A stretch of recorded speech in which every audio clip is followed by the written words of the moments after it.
May nakilala ako na isang tumboy. Very first time na napakain ako.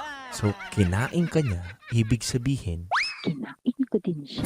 Nung papunta na ako doon, Oo. paano ko to itutuloy? Sobrang baho niya. That time, nandun kami sa bahay niya. Lasing ako. Iba talaga pag nakainom na. nagiging Parang wild ka na. Inisip ko hindi naman ako magbubuntis nito kasi babae siya. Parang inisip ko na din na explore ako. O, So, tas yung kinain ka, anong pakiramdam ng kinakain ka nung unang-unang pagkakataon?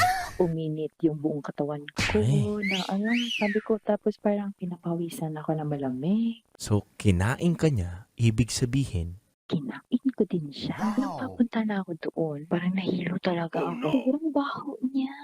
Parang siya may pagkaamoy daga. Hindi ko na siya actually nakain. Yung hindi na talaga ako umabot doon sa may pasas talaga. sana Pero ginanon mo yung parang daliri mo, ma'am.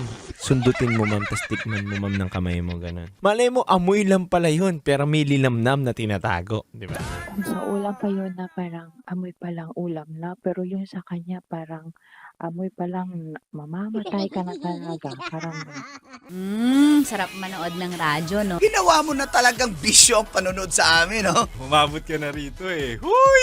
Kaya kung gusto mong tuloy-tuloy pa ang tawanan, Iyakan at kiligan, aba, i-like mo na ang video na ito. at mag-comment ka na rin, kabisyo. Hit mo na rin ang notification bell. Para updated ka sa mga kaganapan namin dito sa Love Radio. Kailangan pa bang i-memorize yan? Basic.